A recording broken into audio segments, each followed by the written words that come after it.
സംസ്ഥാനത്തെ റോഡുകളുടെ ശോചനീയാവസ്ഥ നിയമസഭയിൽ ഉന്നയിച്ച് പ്രതിപക്ഷം റോഡുകളിലൂടെ സഞ്ചരിച്ചാൽ സ്ത്രീകൾക്ക് ഗർഭഛിദ്രം ഉണ്ടാകുന്ന അവസ്ഥയെന്ന് വിമർശനം ഉന്നയിച്ചു. സമീപകാലത്ത് റോഡ് അപകടങ്ങളിൽ പെട്ട് 10,000-ഓളം പേർ മരിച്ചുവെന്നും പ്രതിപക്ഷം കുറ്റപ്പെടുത്തി. എന്നാൽ സംസ്ഥാനത്തെ ഭൂരിഭാഗം റോഡുകളും ഗതാഗത യോഗ്യമാണെന്നായിരുന്നു പൊതുമരാമത്ത് വകുപ്പ് മന്ത്രിയുടെ മറുപടി. മാതൃഭൂമി ന്യൂസ് പരമ്പരയിലാണ് പ്രതിപക്ഷത്തിന്റെ ഇന്നത്തെ ഇടപെടൽ. റിപ്പോർട്ടിലേക്ക്. തകർന്ന് തരിപ്പണമായി കിടക്കുന്ന സംസ്ഥാനത്തെ റോഡുകളെപ്പറ്റി എപ്പോൾ ശരിയാക്കുമെന്ന തലക്കെട്ടിൽ മാതൃഭൂമി ന്യൂസ് വാർത്താ പരമ്പര നൽകിയിരുന്നു. ദൃശ്യങ്ങൾ സാക്ഷ്യമായി ഉണ്ടായിരുന്നിട്ടും റോഡുകൾക്കൊന്നും കാര്യമായ പ്രശ്നമില്ല എന്നുള്ളതായിരുന്നു പൊതുമരാമത്ത് വകുപ്പിന്റെ നിലപാട്. മാർച്ച് മാസത്തിൽ തീരും, 2 ആഴ്ചയ്ക്കുള്ളിൽ തീരും, ജൂൺ 15-ന് തീരും, ഇന്ന് തീരും, നാളെ തീരുമെന്നുമൊക്കെ പറയുന്നത് കേട്ട് തലസ്ഥാനവാസികളൊക്കെ വളരെ പ്രതീക്ഷയോടെയാണ് ഇരുന്നത്. ഇതിന്റെ ബുദ്ധിമുട്ട് അനുഭവിക്കുന്ന നിരവധി കുടുംബങ്ങളുണ്ട്. അവർക്ക് ഗേറ്റ് തുറന്നാൽ കാണാൻ കഴിയുന്നത് ഈ കുഴിയാണ്. ടാർ ഇട്ട റോഡായിരുന്നു ഇപ്പോഴല്ല, കുറച്ചു കാലം മുൻപ്. ഇപ്പോഴും ടാറൊക്കെ ഉണ്ട്, അതിലെയും ഇതിലെയും. സ്മാർട്ട് റോഡുകളുടെ നിർമ്മാണമടക്കം അനന്തമായി നീണ്ടുപോകുകയാണ്. ഈ വിഷയമാണ് പ്രതിപക്ഷം നിയമസഭയിൽ ഉന്നയിച്ചത്. സംസ്ഥാനത്തെ റോഡുകളുടെ അവസ്ഥ പരിതാപകരമാണെന്നും യുദ്ധഭൂമിയിലേക്ക് ഇറങ്ങുന്നത് പോലെയാണ് റോഡുകളിലേക്ക് ഇറങ്ങേണ്ടി വരുന്നത് എന്നുമായിരുന്നു പ്രതിപക്ഷത്തിന്റെ വിമർശനം. വിഷയം സഭ നിർത്തിവെച്ച് ചർച്ച ചെയ്യണമെന്നാവശ്യപ്പെട്ട നജീബ് കാന്തപുരം MLA ആണ് നോട്ടീസ് നൽകിയത്. എത്ര റോഡുകളിലൂടെ ആളുകൾക്ക് എല്ലൊടിയാതെ യാത്ര ചെയ്യാനാവും സർ? എത്ര ഗർഭിണികൾ നടുറോട്ടിൽ പ്രസവിച്ചു? എത്ര സ്ത്രീകൾക്ക് അബോർഷനായി? കോഴിക്കോട് നിന്ന് തൃശ്ശൂരിലേക്ക് വരുന്ന മുഖ്യമന്ത്രി എന്തേ കേച്ചേരി റോഡ് ഒഴിവാക്കിയത്? വടക്കാഞ്ചേരി വഴി തൃശ്ശൂരിലേക്ക് ചുറ്റിവളഞ്ഞ് ബഹുമാന്യനായ മുഖ്യമന്ത്രി പോയത് കുഴികൾ മറികടക്കാനാണ് സർ. മണിച്ചിത്രത്താഴിലെ കുതിരവട്ടം പപ്പുവിനെ പോലെ ചെമ്പരത്തിപ്പൂ ചെവിയിൽ വെച്ച് ചാടി പോകേണ്ട അവസ്ഥയല്ലേ സർ മലയാളികൾക്ക് ഇപ്പോൾ? സംസ്ഥാനത്തെ മഹാഭൂരിപക്ഷം റോഡുകളും ഗതാഗത യോഗ്യമാണെന്നായിരുന്നു മന്ത്രിയുടെ വാദം. വിഷയം അവതരിപ്പിച്ച നജീബ് കാന്തപുരത്തിന് നേരെ പരിഹാസവും. KPCC പ്രസിഡന്റ് K സുധാകരനുമായി ബന്ധപ്പെട്ട് ഉയർന്നുവന്ന കൂടോത്ര വിവാദവും മന്ത്രി മറുപടിയിൽ പരാമർശിച്ചു. സർ, അദ്ദേഹം ഇവിടെ മണിച്ചിത്രത്താഴിന്റെ കഥ പറഞ്ഞു. അതിൽ ഗംഗ ശോഭന വളരെ വിനയത്തോടെയുള്ള ശോഭനയാണ്. ഞാൻ പ്രതീക്ഷിച്ചത് അദ്ദേഹം ഒരു ഗംഗ ശോഭനയാകുമെന്നാണ്. കാരണം തന്റെ മണ്ഡലത്തിൽ ഇത്രയധികം BMMBC റോഡും പദ്ധതികളും കിട്ടിയതിൽ ഒരു ഗംഗ ശോഭനയാകുമെന്നാണ് ഞാൻ കരുതിയത്. എന്നാൽ ഞാൻ ഞെട്ടിപ്പോയി സർ, അദ്ദേഹം ഒരു നാഗവല്ലി ശോഭനയായി മാറി. സർ, ഇപ്പറഞ്ഞ റോഡ് ചിലത് കയറുന്നുണ്ട് സാർ, ചിലത് കുടിവെള്ളത്തിന് കയറുന്നുണ്ട് സാർ, ചിലത് കൂടോത്രത്തിന് കയറുന്നുണ്ട് സാർ. നാട്ടിലെ റോഡുകൾ കുരുതിക്കളമായി മാറുകയാണെന്ന് പ്രതിപക്ഷ നേതാവ് പറഞ്ഞു. ആക്സിഡന്റിന്റെ ലിസ്റ്റ് 2021 ജൂൺ മുതൽ 2023 ഡിസംബർ വരെ 1,10,714 റോഡ് അപകടങ്ങളാണ്. മരിച്ചത് 10,000 പേരാണ്. മന്ത്രിയുടെ മറുപടിയുടെ അടിസ്ഥാനത്തിൽ സ്പീക്കർ അടിയന്തര പ്രമേയത്തിന് അവതരണാനുമതി നിഷേധിച്ചു. പിന്നാലെ പ്രതിപക്ഷം സഭ വിട്ടു. നിയമസഭയിൽ നിന്നും അമൽ തേനമ്പറമ്പിൽ, മാതൃഭൂമി ന്യൂസ്, തിരുവനന്തപുരം. ചർച്ചയിൽ അതിഥികളായി റെജി ലൂക്കോസും ഇടത് സഹയാത്രികൻ, ഒപ്പം N ശ്രീകുമാർ മാധ്യമപ്രവർത്തകൻ എന്നിവരാണ് ചേരുന്നത്. അതിനൊപ്പം തന്നെ മറ്റൊരു റിപ്പോർട്ടിലേക്ക് കൂടി നമ്മൾ പോവുകയാണ്. കാരണം നേരത്തെ നിരവധി തവണയാണ് മാതൃഭൂമി ന്യൂസ് ഈ റോഡുകളുടെ ശോചനീയാവസ്ഥ സംബന്ധിച്ചുള്ള റിപ്പോർട്ടുകൾ നിരവധി പരമ്പരകളായിട്ടാണ് ആ റിപ്പോർട്ടുകളൊക്കെ തന്നെ നൽകിയത്. അതൊന്ന് കണ്ടു നോക്കാം. ഒരുപാട് റിപ്പോർട്ടുകളുണ്ട്, നമ്മൾ അതിനെ ക്രോഡീകരിച്ച് ആ റിപ്പോർട്ടുകൾ ഒന്ന് കണ്ടു നോക്കാം.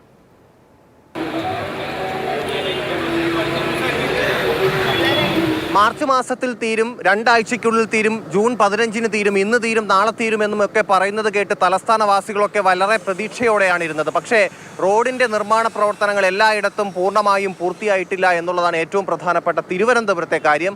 കിള്ളിപ്പാലം അട്ടക്കുളങ്ങര റോഡാണ് ഇത്. ഒറ്റ റോഡാണ്. ഞാൻ ഈ നിൽക്കുന്ന ഭാഗം കൂടി റോഡിൻ്റെ ഭാഗമാണ്. ഒരു ഭാഗം മാത്രം, ഒരു വശത്ത് മാത്രം 1 ലെയർ ടാർ ചെയ്തിട്ടുണ്ട്. ഈ ഭാഗത്ത് ടാറിങ്ങും നടന്നിട്ടേ ഇല്ല. മാത്രമല്ല നിർമ്മാണ പ്രവർത്തനങ്ങൾ നടക്കുന്നേ ഉള്ളൂ. ഈ റോഡിനെ സംബന്ധിച്ച് പറയുകയാണെങ്കിൽ ഓടയുടെ നിർമ്മാണ പ്രവർത്തനങ്ങൾ പൂർത്തിയാകേണ്ടതുണ്ട്. എനിക്ക് തോന്നുന്നു പകുതി പോലും ഓടയുടെ നിർമ്മാണ പ്രവർത്തനം പൂർത്തിയായിട്ടില്ല എന്നുള്ളതാണ് അട്ടക്കുളങ്ങര കിള്ളിപ്പാലം റോഡിലെ ഏറ്റവും വിഷമകരമായ കാര്യം. മഴയൊക്കെ പെയ്യുകയാണെങ്കിൽ ജനങ്ങളാകെ ദുരിതത്തിലാകുന്ന ഒരു സ്ഥിതിയാണ് ഇവിടെ ഉള്ളത്. എല്ലാവരും കുണ്ടും കുഴിയായിട്ട് കിടക്കണം. ആൾക്കാരൊന്ന് വീഴയാണ്. ദയവ് ചെയ്ത് നമ്മളെ കൗൺസിൽ ഇവിടെ നോക്കിയിട്ട് ദയവ് ചെയ്ത് ഇവിടെ വന്ന് നോക്കിയിട്ട് വഴിയിൽ ഇവിടെ കുറച്ച് മണ്ണടിച്ച് തരുക. ഇവിടെ മണ്ണടിച്ചിട്ടുള്ള കുട്ടികൾ സ്കൂളിൽ പോണതാണ്. കുട്ടികളെ കൊണ്ട് സ്കൂളിൽ പോണതാണ്. ഈ പലവേട്ടിൽ എന്ന് പറഞ്ഞാൽ ചരക്കടിച്ച് വീഴും. മഴ പെയ്താൽ വെറും ചമ്മലും. അതുകൊണ്ട് ഓണത്തിന് മുമ്പ് റോഡ് റെഡിയാക്കി തരണമെന്ന് ആവശ്യപ്പെടുകയാണ് മേയറിനോടും നമ്മുടെ വാർഡ് കൗൺസിലർ KK സുരേഷിനോടും. ഇപ്പോൾ ഈ റോഡിൻ്റെ ഭാഗത്ത് തന്നെയുള്ള ചാലയിലേക്ക് പോകുന്ന വഴിയൊക്കെ മഴ പെയ്താൽ ആകെ കുളമാണ്. അവിടെയൊക്കെ സ്മാർട്ട് റോഡിൻ്റെ നിർമ്മാണ പ്രവർത്തനങ്ങൾ നടക്കുന്നതേ ഉള്ളൂ.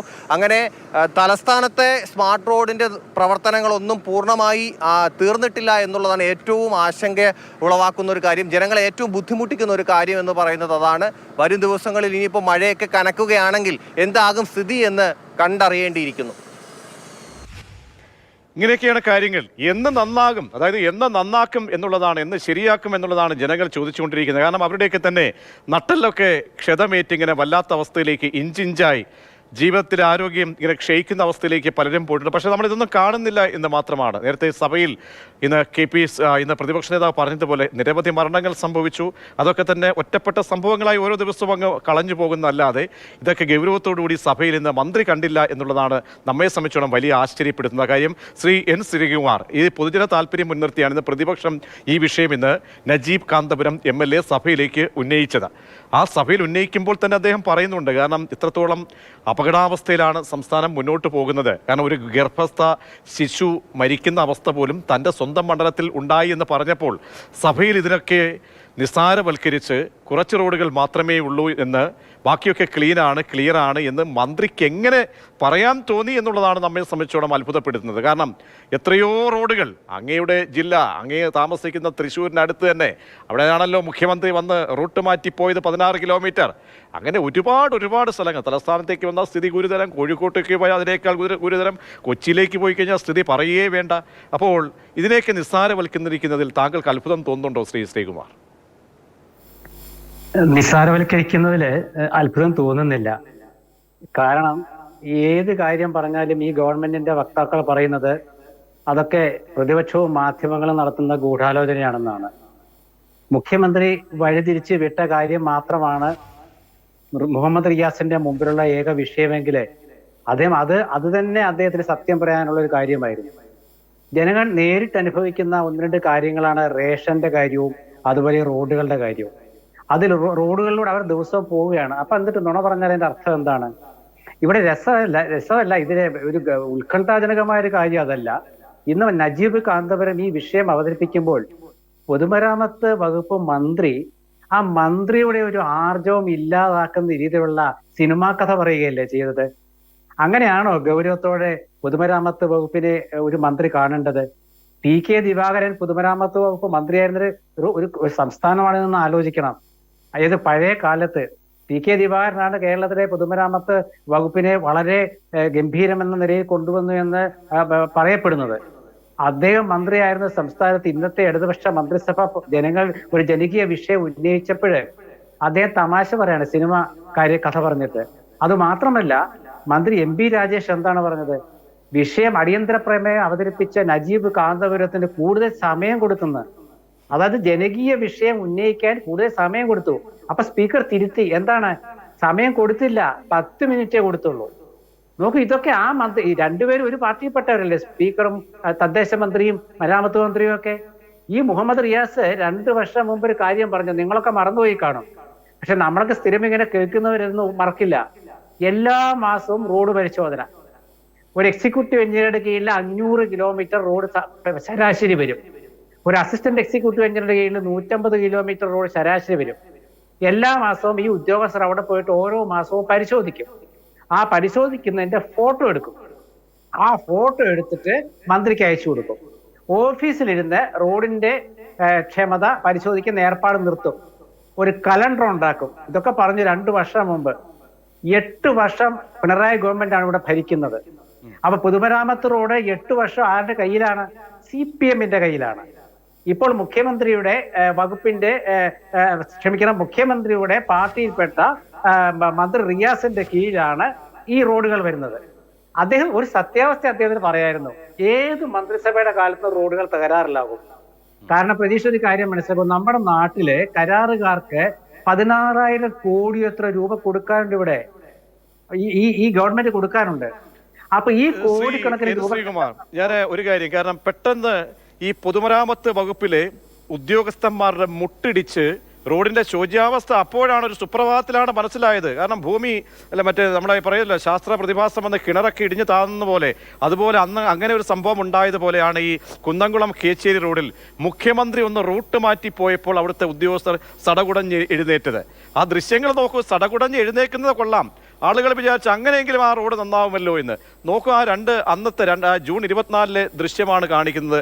ഒരു സൈഡിൽ മാതൃഭൂമി ന്യൂസ്. അന്ന് ഉദ്യോഗസ്ഥർ ഇറങ്ങി ആ ചെയ്യുന്ന പണി കണ്ട. കാരണം വെള്ളം നിറഞ്ഞ റോഡിൽ, ചെളി നിറഞ്ഞ റോഡിൽ കുറച്ച് കല്ലിട്ട് ചെളി നിറഞ്ഞ മണ്ണ് വെച്ച് ഒപ്പിയെടുക്കുകയാണ്. നോക്കൂ ദൃശ്യങ്ങൾ നോക്കൂ. ഇന്നത്തെ ഇപ്പുറത്തെ വിൻഡോ, എന്നിട്ട് എൻ ശ്രീകുമാർ ഇപ്പുറത്തെ വിൻഡോയിൽ നമ്മൾ കാണിക്കുന്നത് ഇന്നത്തെ ആ റോഡിൻ്റെ സ്ഥിതിയാണ്. ഇന്നതാ വീണ്ടും അതേ രീതിയിൽ കല്ലിട്ട് ഇങ്ങനെ മൂടുകയാണ്. ഇപ്പോൾ ഇത് എന്ത് പ്രതിഭാസമാണെന്ന് മനസ്സിലാക്കണം. ലോകരാജ്യങ്ങൾക്ക് മുന്നിൽ പഠിക്കാൻ തക്ക രീതിയിൽ നല്ല ഉദ്യോഗസ്ഥർ, ഈ പൊതുമരാമത്ത് വകുപ്പിൻ്റെ ഉദ്യോഗസ്ഥരാണെന്ന് ആലോചിക്കണം. എഞ്ചിനീയർമാർ, ഈ എഞ്ചിനീയർമാരൊക്കെ എന്ത് പഠിച്ചിട്ടാണ് ഈ സ്ഥാനത്തെത്തിയത് എന്നാണ് നമ്മെ അത്ഭുതപ്പെടുത്തുന്നത്. ആ 2 റോഡിൻ്റെ അവസ്ഥയൊന്ന് ആലോചിക്കണം. 24-ാം തീയതി മുഖ്യമന്ത്രി വന്ന് റൂട്ട് മാറ്റി അവിടെ കുഴിയുണ്ടെന്ന് അറിഞ്ഞ് പോയ റോഡ് അപ്പോഴത്തേക്ക് ഉദ്യോഗസ്ഥർ പെട്ടെന്ന് ഞെട്ടി മുട്ടുപിറച്ചു, പെട്ടെന്ന് അവിടെ ചെളിയിട്ട് അങ്ങ് ഒപ്പിയെടുത്തു. പിന്നീട് ഇന്നത്തെ അവസ്ഥയാണ് ഒരു ബോക്സിലുള്ളത്. ഇതാണ് ഈ നാടിൻ്റെ അവസ്ഥ. അപ്പോൾ ബാക്കിയുള്ള റോഡുകളിലൊക്കെ ജനം ഇങ്ങനെ ഉരുകി മുഖ്യമന്ത്രിക്ക് റൂട്ട് മാറ്റി പോകാം, 16 കിലോമീറ്ററൊക്കെ പോകാം. ഈ സാധാരണക്കാരൻ എന്ത് ചെയ്യും? എന്ത് മെസ്സേജാണ് എൻ ശ്രീകുമാർ നൽകുന്നത് ഇവരൊക്കെ? കാരണം ശരാശരി സ്ഥായിയായ ജനങ്ങളുടെ ജനജീവിത പ്രശ്നങ്ങളിൽ ഒന്നാണിത്. ആ നിലയ്ക്ക് ഇതിനെ അഡ്രസ്സ് ചെയ്യുന്നുണ്ടോ? ഇല്ലല്ലോ. കാരണം ഞാൻ പറഞ്ഞല്ലോ, ഒരു മന്ത്രിമാരെ ഇതിന് കുറ്റം പറയാൻ നമുക്ക് പറ്റില്ല. പക്ഷേ ആ മന്ത്രിമാരുടെ പ്രതികരണമാണ് പ്രധാനം. കേരളത്തിലെ റോഡുകൾ നല്ലതാണ് എന്ന് പൊതുമരാമത്ത് വകുപ്പ് മന്ത്രി നിയമസഭയിൽ പറയുമ്പോൾ ഈ ഉദ്യോഗസ്ഥന്മാർ പിന്നെ എങ്ങനെയാണ് റോഡ് നന്നാക്കാൻ ഇറങ്ങുക? എല്ലാ റോഡും നല്ലതാണ് എന്നൊരു മന്ത്രി പറഞ്ഞാൽ പിന്നെ ഉദ്യോഗസ്ഥന്മാർക്ക് എന്താ പ്രശ്നമുള്ളത്? റോഡൊക്കെ നല്ലതല്ലേ, പിന്നെന്താ പ്രശ്നം?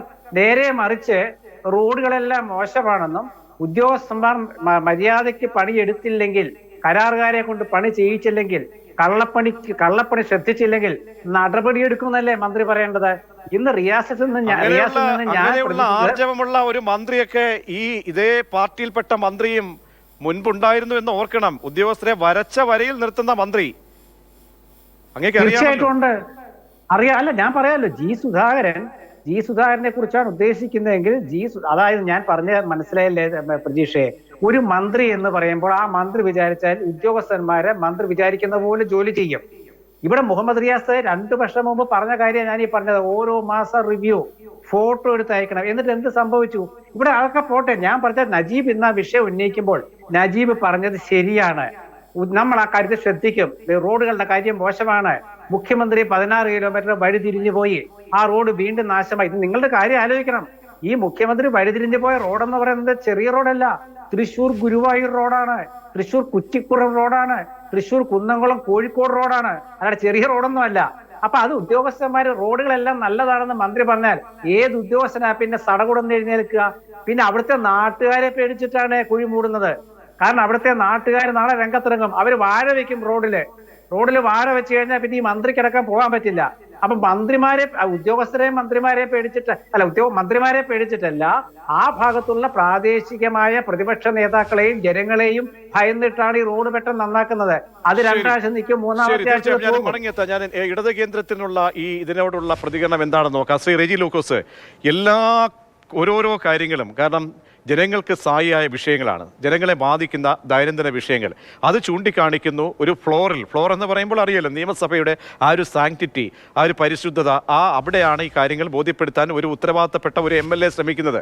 MLA പറയുന്നത് എന്താണ്? മറ്റൊന്നുമല്ല, ഒരു കപട കാര്യങ്ങളൊന്നുമല്ല, റോഡിലെ കാര്യങ്ങൾ. മാതൃഭൂമി ന്യൂസ് എത്രയോ ക്യാമ്പയിൻ, ഞാൻ വീണ്ടും ആവർത്തിക്കുന്നു, എത്രയോ ക്യാമ്പയിൻ ജനദുരിതം കണ്ട് പല മേഖലകളിലും പോയി റിപ്പോർട്ട് ചെയ്ത് അതൊക്കെ അതിൻ്റെയൊക്കെ തന്നെ ആകത്തുക എന്ന നിലയിലാണ് ഒരു പ്രതിപക്ഷം അതിൻ്റെ റോൾ തീരുമാനിച്ച് അവരുടെ ഉത്തരവാദിത്തം കണ്ടുകൊണ്ട് സഭയിൽ ഇത് അവതരിപ്പിക്കുന്നത്.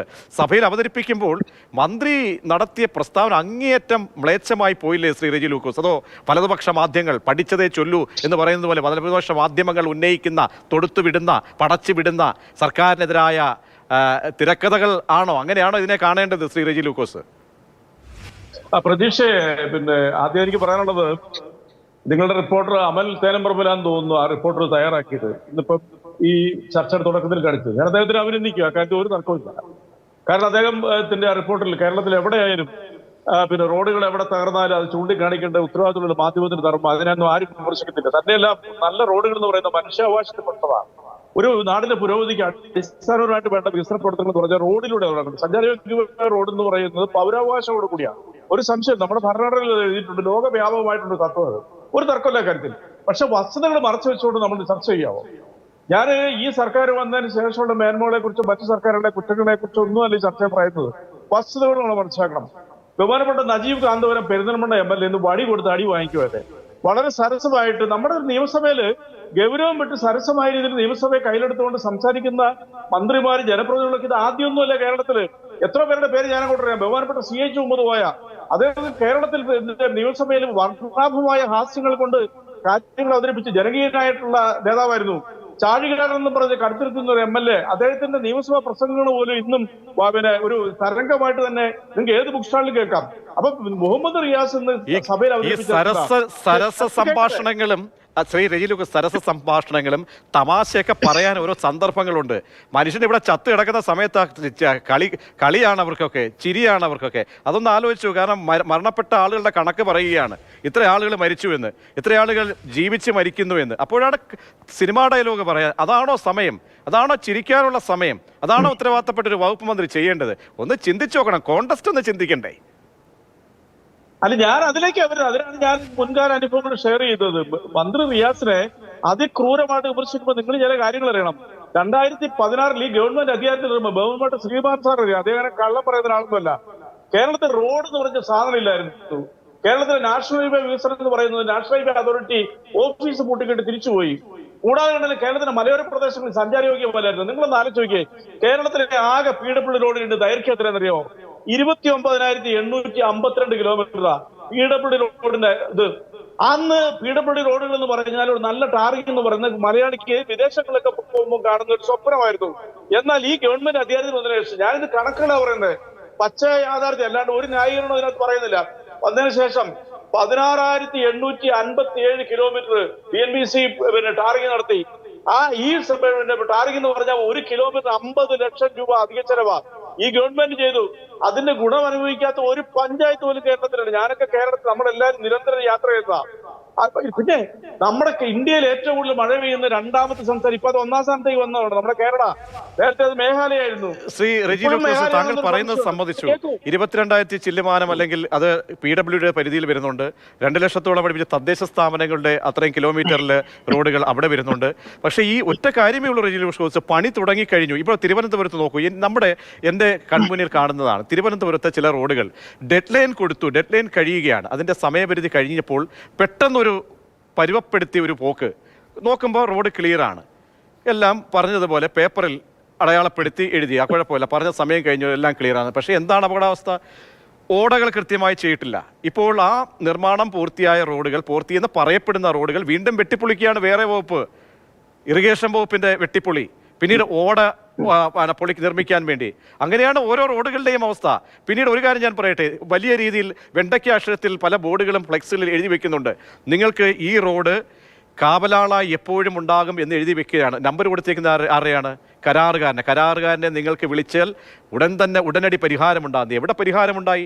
കരാറുകാരൻ രക്ഷപ്പെട്ട് ഓടുകയാണ്, അവന് ജീവിക്കാൻ നിവർത്തിയില്ല. ഒരു കരാറുകാരനെയൊക്കെ വിളിച്ചപ്പോൾ അദ്ദേഹത്തിൻ്റെ ജീവിതം അങ്ങേയറ്റം അധോഗതിയാണ്. കാരണം അദ്ദേഹത്തിന് കിട്ടിയിട്ടില്ല, ഒരു റോഡ് ഏറ്റെടുക്കാൻ ആളില്ല. ഈ തൃശ്ശൂർ റോഡ് തന്നെ ഈ പറയുന്നത് മുഖ്യമന്ത്രി വന്നു പോയ ആ റോഡിൽ എന്താണ് അവിടെ ചെയ്യാൻ കഴിയുന്നില്ല, കാരണം കരാറുകാർ ഇതിനെ ഏറ്റെടുക്കുന്നില്ല. അതാണ് സ്ഥിതി. അപ്പോൾ ഇത് ആരുടെ പ്രശ്നമാണ്? ആരുടെ നയത്തിൻ്റെ പ്രശ്നം കൂടിയാണ് ശ്രീ റെജി ലൂക്കോസ്? വളരെ വ്യക്തമായ മറുപടി ഉണ്ട് അക്കാര്യത്തിൽ. ഇപ്പൊ തിരുവനന്തപുരത്തെ റോഡുകളെ സംബന്ധിച്ച് പറയുകയാണെന്നുണ്ടെങ്കിൽ ഇത് വേൾഡ് വൈഡ് ആയിട്ടുള്ള ഒരു യാഥാർത്ഥ്യം. നമ്മൾ ചെറിയ ഒരു സംസ്ഥാനത്തിൽ മാത്രം ലൊക്കേറ്റ് ചെയ്തുകൊണ്ട് നമ്മൾ ചർച്ച ചെയ്യരുത്. നിങ്ങൾ ആലോചിച്ച് നോക്കി, കഴിഞ്ഞ 15 ദിവസത്തിനുള്ളിൽ പുതിയ പാലങ്ങൾ പൂർത്തീകരിച്ച് 10 എണ്ണമാണ് പിന്നെ ബീഹാറിൽ ഇടിഞ്ഞു വീണ് തകർന്ന് താഴോട്ട് പോയിരിക്കുന്നത്. അയോധ്യയിലേക്കുള്ള ഏറ്റവും ആധുനികമായിട്ടുള്ള ടാറിങ് ആദ്യത്തെ മഴയിൽ മുഴുവൻ ഒലിച്ചുപോയി. ഗുജറാത്ത് അഹമ്മദാബാദിൽ ഇന്ത്യയുടെ തലസ്ഥാനമായ ഡൽഹി ഒറ്റ മഴയിൽ കായലായിട്ട് മാറി. നിങ്ങളത് കണ്ടില്ലേ? അങ്ങനെ നോക്കുമ്പോൾ പ്രകൃതിയുടെ ഏറ്റവും കൂടുതൽ ദുരന്തങ്ങൾ ഏറ്റുവാങ്ങുന്ന കേരളം പോലുള്ള ഒരു സംസ്ഥാനത്തിൽ, ഏറ്റവും കൂടുതൽ ലഭിച്ചിട്ടുള്ള സംസ്ഥാനത്ത് ഈ ഗവൺമെന്റ് ചെയ്ത റോഡുകളെ മറച്ചു വെച്ചുകൊണ്ട് ഇങ്ങനെ ക്രൂരമായി ആക്രമിക്കരുത്. 2 ഉദാഹരണങ്ങൾ പറയാം, പ്രജീഷ് വ്യക്തമായിട്ട് അറിയാം. നമ്മുടെ മലയോര ഹൈവേ ഉണ്ട്, ഞാനതിലെ ആ ഹൈവേ കാണാൻ തന്നെ ഞങ്ങളോട് യാത്ര ചെയ്തു. കാഞ്ഞങ്ങാട് മുതൽ നിങ്ങൾ കണ്ടാ കൊതിക്കും. ഇന്നതൊരു ടൂറിസ്റ്റ്. ശ്രീ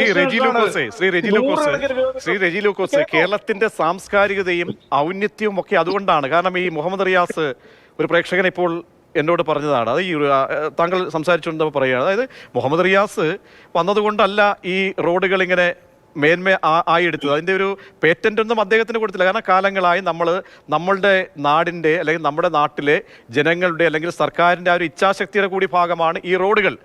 അതിൻ്റെ വഴി തെളിഞ്ഞതും ആ റോഡുകൾ അങ്ങേയറ്റത്ത് കുഗ്രാമങ്ങളിലേക്ക് പോലും റോഡുകൾ എത്തിയത് അത് എന്ന് മുതലാണെന്നൊക്കെ നമുക്കറിയാം. പക്ഷേ അത് ഇട്ടിട്ടങ്ങ് ഒരു നേർച്ച പോക്കിയല്ലല്ലോ വേണ്ടത്. ഇട്ട് പണി പൂർത്തിയാക്കി ആ റോഡിൽ എന്താണ് സംഭവിച്ചത്, ആ റോഡിലെ ആളുകൾ എങ്ങനെയാണ് നല്ല രീതിയിൽ അന്ന് റോഡ് നന്നാക്കിയ സമയം തൊട്ട് ആണോ ആ രീതിയിൽ തന്നെയാണോ കിടക്കേണ്ടത്, അതൊക്കെ ഈ ഉദ്യോഗസ്ഥരുണ്ടല്ലോ. മന്ത്രി നേരിട്ട് പോകണമെന്നല്ല പറയുന്നത്. ഈ ഒരു വകുപ്പുണ്ടല്ലോ, നമുക്ക് വകുപ്പിൽ കുറേ ഉദ്യോഗസ്ഥരുണ്ടല്ലോ, നമുക്ക് അവരുടെയൊക്കെ പണി എന്താണ്?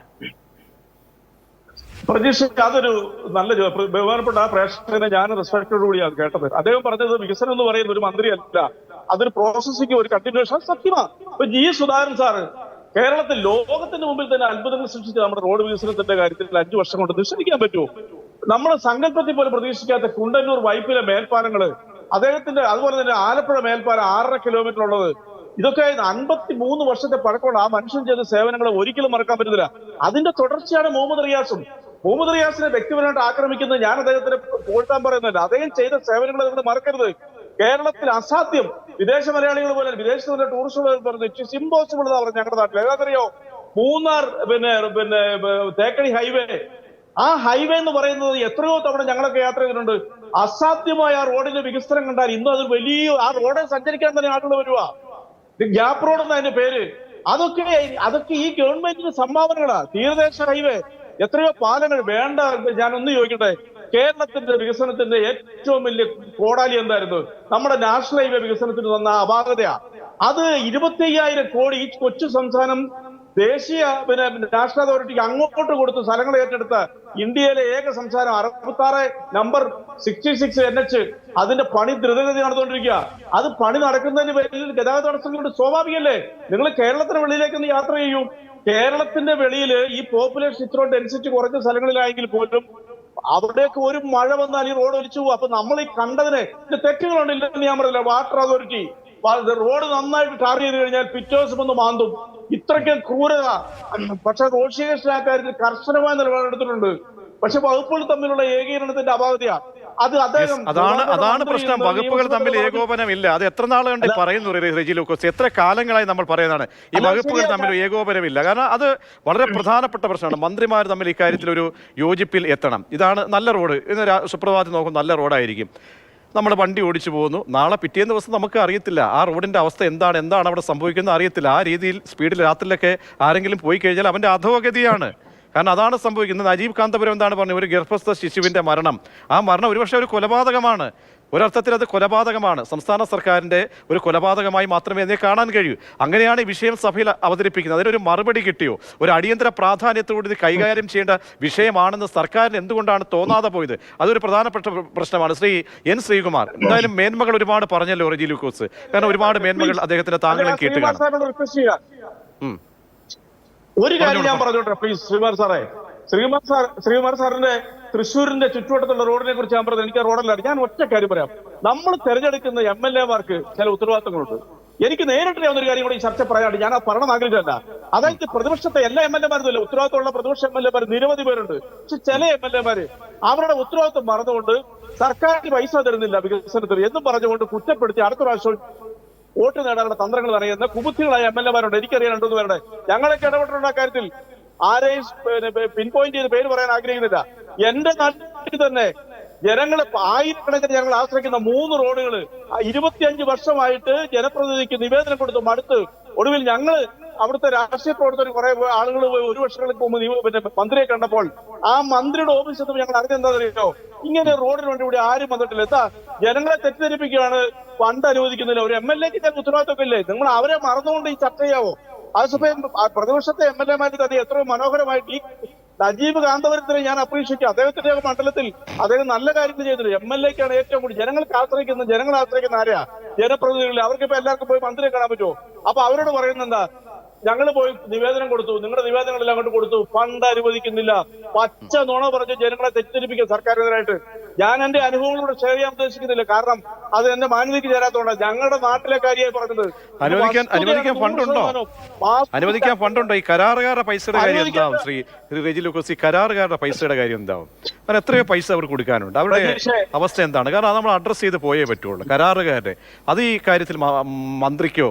കാരണം ബില്ലിന്റെയൊക്കെ പരിധി, ഒരു ബില്ല് പാസ്സാക്കി എടുക്കുന്നതിൻ്റെ ട്രഷറിയിൽ പോയി ബില്ല് മാറുന്നതിൻ്റെ പരിധിയൊക്കെ നീട്ടിയെന്ന് പറഞ്ഞു 25 ലക്ഷം വരെയൊക്കെ ആക്കിയെന്ന് തോന്നുന്നു. പക്ഷേ പലർക്കും അവിടെ ചെല്ലുമ്പോൾ നൂലാമാലകളാണ്, കിട്ടാത്ത അവസ്ഥയാണ്. അതൊരു പുകമറയായിരുന്നു, കണ്ണിൽ പൊടിയിടുന്ന അവസ്ഥയായിരുന്നു എന്നാണ് പറയുന്നത്. അതുകൂടി അഡ്രസ്സ് ചെയ്യേണ്ടതല്ലേ? അല്ല, തീർച്ചയായിട്ടും കോൺട്രാക്ടേഴ്സിന്റെ പൈസ കൊടുക്കേണ്ട അനിവാര്യമാണ്. അവരില്ലെങ്കിൽ ഇവിടുത്തെ റോഡ് വികസനം നടക്കുകയല്ല. പക്ഷേ 2600 കോടി രൂപയുടെ ഡ്യൂ ഈ ഗവൺമെന്റ് വന്നതിന് ശേഷമാണ്, സുധാകരൻ സാർ ഇരിക്കുന്ന കാലത്ത് ഈ കോൺട്രാക്ടർമാർ കൊടുത്തിട്ടാണ് വർക്കുകളെല്ലാം നടന്നത്. ഇപ്പോഴും അത് തന്നെയാ. പിന്നെ ചെറിയ തടസ്സങ്ങളുണ്ടാവും. തീർച്ചയായും വ്യക്തമാണ്. ഞാൻ താങ്കൾ പറഞ്ഞു വന്നത് വ്യക്തമാണ്. ശ്രീ എൻ ശ്രീകുമാറിലേക്ക്. ശ്രീ എൻ ശ്രീകുമാർ, അവസാനമായി എന്തായാലും മേന്മകൾ പറഞ്ഞുവല്ലോ, റെജി ലൂക്കോസ് പറഞ്ഞ് എണ്ണി പറഞ്ഞ മേന്മകൾ ഉണ്ട്. പക്ഷെ അതല്ല സ്ഥിതി. ജനങ്ങളുടെ ഇടയിലേക്ക് എത്തുമ്പോൾ, താഴെ തട്ടിലേക്ക് എത്തുമ്പോൾ, കാരണം ഈ മന്ത്രിമാരൊക്കെ ഇതുവഴി ഈ റോഡിൽ സഞ്ചരിക്കുന്നു എന്ന് അറിയത്തില്ല, എനിക്കറിയില്ല. കാരണം എന്തായാലും അത് അപകടം കണ്ട് മുഖ്യമന്ത്രിയുടെ റൂട്ട് മാറ്റി, കൂടെയുള്ള ഉദ്യോഗസ്ഥർ പറഞ്ഞിട്ടാണെങ്കിൽ കൂടിയും റൂട്ട് മാറ്റി മുഖ്യമന്ത്രി അവിടെ നിന്ന് രക്ഷപ്പെട്ടു. ബാക്കിയുള്ള പൊതുമരാമത്ത് മന്ത്രിയൊക്കെ ഈ നട്ടലൊടിയുന്ന റോഡിലൂടെ ഇങ്ങനെ താണ്ടി, നടുവൊടിഞ്ഞിങ്ങനെ താണ്ടിയൊക്കെ ഒന്ന് സഞ്ചരിച്ച് പോകണം. നട്ടലിൻ്റെ ഈ കശേരുക്കളൊന്ന് അവിടെ വലിയുമ്പോൾ പിന്നീട് മനസ്സിലാകും സ്വന്തം അവസ്ഥ എന്താണെന്ന്. അവർക്കൊക്കെ ഇങ്ങനെ അനുഭവമുണ്ടോ? ഒപ്പം തന്നെ ഈ കരാറുകാരുടെ കാര്യത്തിൽ ഒരു തീരുമാനം എടുക്കേണ്ടതല്ലേ? എന്താണ് ഈ സർക്കാരിൻ്റെ ഇത് പോളിസിയായി ഇത് മാറാത്തത് ശ്രീ എൻ ശ്രീകുമാർ? അതായത് സാധാരണഗതിയിൽ LDF ഒരു നയം ഉണ്ടായിരിക്കും. ഇപ്പൊ പൊതുമരാമത്ത് നയം ഉണ്ടല്ലോ ഏത് ഗവൺമെന്റിനാണെങ്കിലും. ഈ ഗവൺമെന്റ് നയം